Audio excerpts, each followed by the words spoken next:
देखिए, मैंने भारतीय राष्ट्रीय कांग्रेस के प्रत्याशी के रूप में नारनौल विधानसभा से नामांकन दाखिल किया है। जहाँ तक मुद्दों की बात है कि हरियाणा की जनता बीजेपी के 10 साल के शासन में जो दुखी है, परिवर्तन चाहती है, बेरोज़गारी जो बढ़ी है, महंगाई बढ़ी है, करप्शन बढ़ा है और विकास नहीं हो पाया। तो इसलिए पूरे देश के अंदर एक माहौल परिवर्तन का चल रहा है।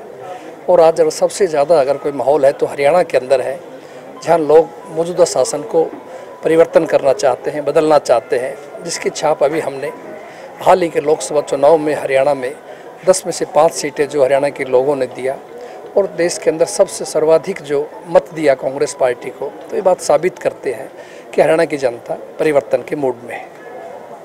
सत्तारूढ़ भाजपा को किस पायदान पर मानता है? नहीं, देखिए, मेरा ये मानना है कि आज देश के अंदर 2 ही राष्ट्रीय पार्टियां मुख्य रूप से बची हैं, कांग्रेस और भाजपा।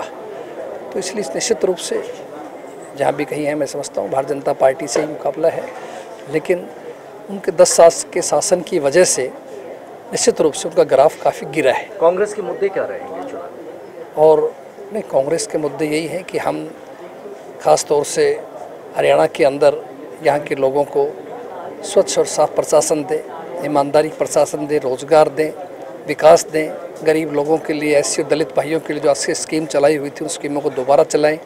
जिस तरह से राजस्थान में हमारी कांग्रेस की गहलोत सरकार ने गरीबों के लिए 25 लाख तक की जो योजना थी, स्वास्थ्य बीमा योजना के नाम से, वो हरियाणा में हम लागू करें।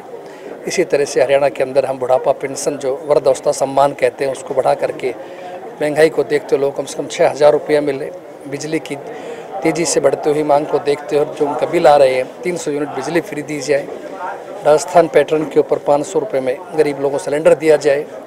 इसी तरह से जो क्रीमिलियर जो है, खासतौर से बैकवर्ड भाइयों का, जिनके साथ बड़ा बेइंसाफ हुआ इस 10 साल के अंदर, जहाँ हमारे समय के अंदर 8 साल हुआ करता था, बीजेपी की सरकार ने 6 लाख कर दिया था और उसमें सब तनख्वाह और खेती भी जोड़ दिया था।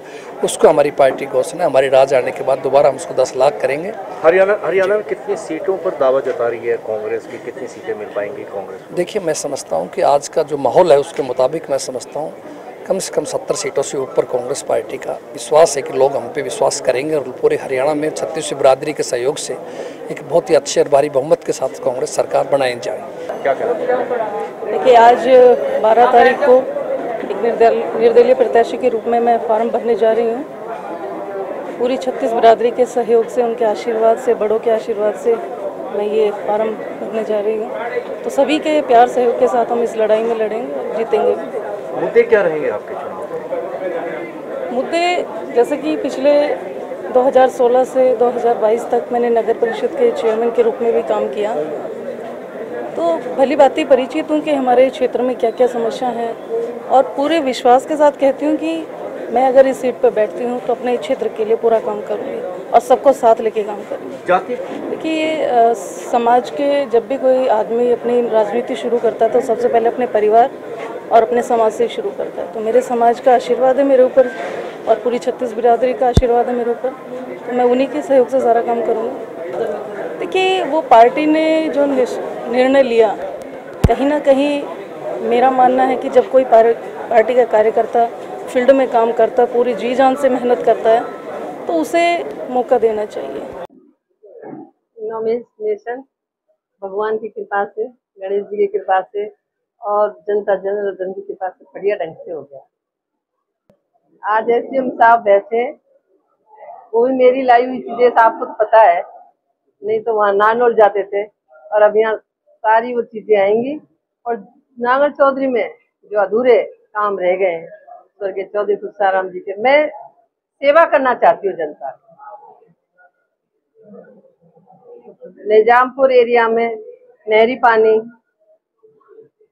और जो बेरोजगार है, बेरोजगारी खत्म करना, और जो यहाँ पर कौशल योजना में जो कच्ची वो नौकरियां हैं, कच्चियों की बजाय परमानेंट करवाना और उनको भी पक्की करवाना। कांग्रेस की सरकार में आपकी क्या प्राथमिकता रहेंगी? क्या प्राथमिकताएं रहेंगी? सरकार तो बनेगी, सरकार तो बनेगी, क्या प्राथमिकता रहेगी आपकी?